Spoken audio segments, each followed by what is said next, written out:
Hi, my name is Majewicz. This is my oral presentation for the professional practice model for Nursing 306 at Old Dominion University. I'm doing my professional practice model presentation on the Baylor Scott and White healthcare system. The Baylor Scott and White healthcare system is the largest nonprofit healthcare system in Texas, and it is one of the largest in the world. It includes 48 hospitals, 900 patient care sites. They have 6,000 physicians and over 40,000 employees. Baylor Scott and White was founded as the Christian Ministry of Healing. Their mission is that they promote the well-being of individuals, families, and communities. Their website states, "We serve faithfully, we act honestly, we never settle, and we are in it together." According to the website, the Baylor Scott and White Health is determined to become the trusted leader, educator, and innovator in the value-based delivery, customer experience, and affordability.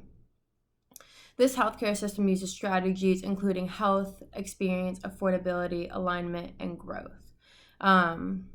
I said before, it is nonprofit. The reason that I chose this healthcare system is because I feel like I can relate to it the most with my own healthcare system that I work for, because it is nonprofit and it is all about trying to give a holistic approach of healing by using faith. Okay, so the Baylor healthcare system is based off of the professional nursing practice model from the American Association of Critical Nursing, their synergy model for patient care. The goal of the professional nursing practice model is to deliver a holistic care and create a safe passage for the patient to return home or to their previous life in better health. When we say safe passage, we mean doing things to help not create any more problems. So, for example, a patient who's bedridden will turn them every 2 hours to prevent getting a pressure wound. So there's an example right there. Okay. So according to the American Association of Critical Nursing, the idea of the model is the patient's needs drive the nurse's competencies required for the patient care. When the nurse competencies stem from the patient's needs and the characteristics of the nurse and the patient match, a synergy occurs. The synergy enables optimal outcomes. This idea is also based off of Virginia Henderson's theory. Okay, so in other words, when the patient is first assessed and the patient's needs are determined and then they are predicted, then a nurse with the competencies that can match those needs best, they're chosen to work with that patient because this will then give the synergy effect and then hopefully give the most optimal care to our patient. By using this practice model, there's a higher chance of creating a safe passage and or creating some kind of great outcome for the patient and getting them home safer. The patients are able to heal and care for themselves better in a much faster way. Therefore, they're able to get out of the hospital and get back into their normal state of whatever that is, whether it's at home, whether it's at a nursing home. But so in this model, there are 3 tiers. The first tier starts with the 3 A's in the professional practice nursing. The 3 A's are authority, autonomy, and accountability. So authority, we have to recognize our rights, our power that we have as nurses. The autonomy, which is making independent nursing decisions and judgment. We have to decide which way is going to be best for our patient because we are with the patient the most. And then accountability. We have to be accountable for our actions. If something goes wrong, we have to say something. If the patient is starting to get different symptoms than we thought that they were, then we need to say something. We need to be accountable of what we've seen. We need to be accountable of what we have done. If we do something wrong, we have to say something. So this is the first part of creating a safe environment for our patients. This is part of the safe environment aspect of what's required of us. The second tier would be the 6 healthy work environment standards.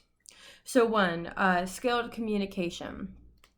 We have to be able to communicate nurse to nurse. And I feel like a lot of it really surprised me sometimes how difficult that can be with other nurses.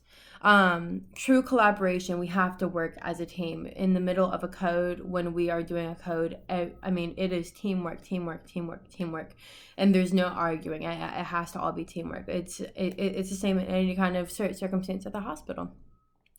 Effective decision making, critical thinking. That is the number one biggest thing with nurses is critical thinking. We have to be able to think, to problem solve, and think quickly.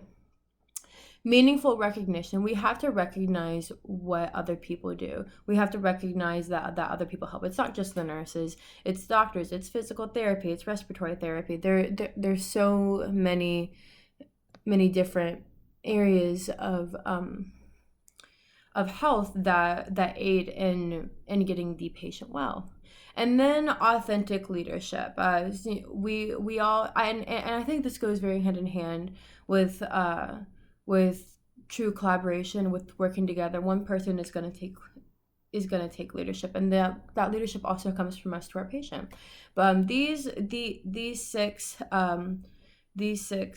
things help to create a healthy work environment, which is going to help create a better holistic care and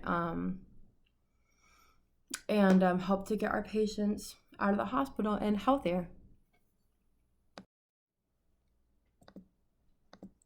Okay, so there are, according to the Baylor healthcare system and their professional nursing model, there are 8 areas of the patient needs that should be assessed. So the first one is predictability. Is the patient following the normal routine of that illness? Can the healthcare team predict how their illness will play out? Complexity. How complex is the illness with all of the different body systems? Resiliency. Can the patient use their coping mechanisms to bounce back to their baseline?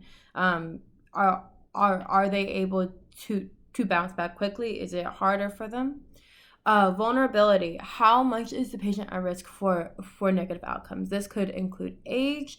It could include working environment or living environment.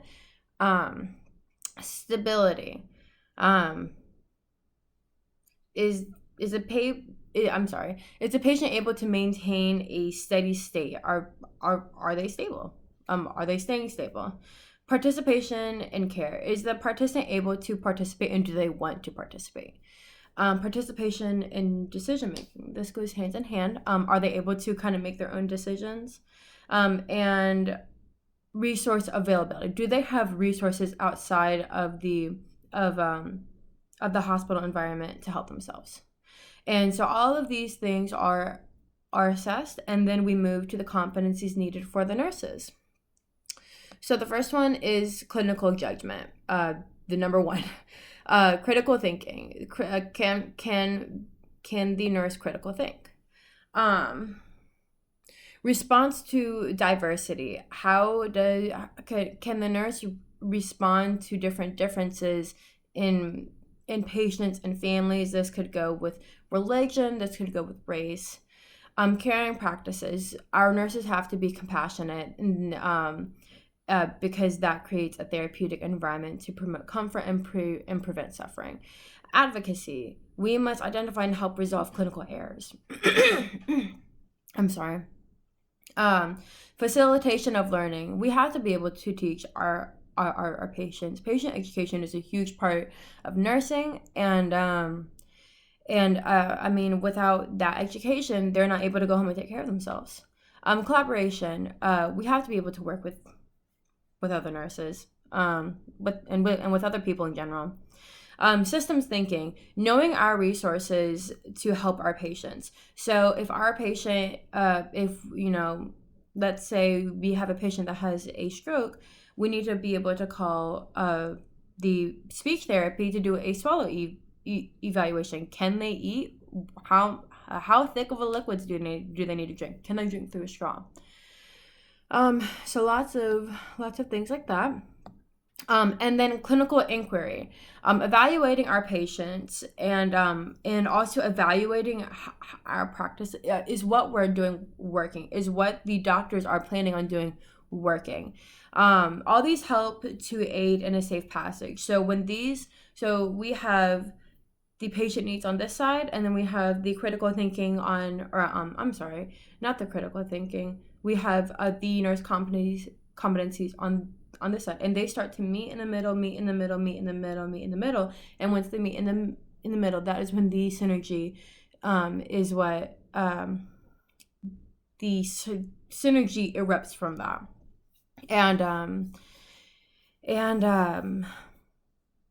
that's how we can create a holistic care, and that's how we can help patients to become healthier and heal and eventually return back to their home, whether that's home or a nursing home. And this creates a safe passage. This helps help to not create any other problems for our patient. So my biggest critique for this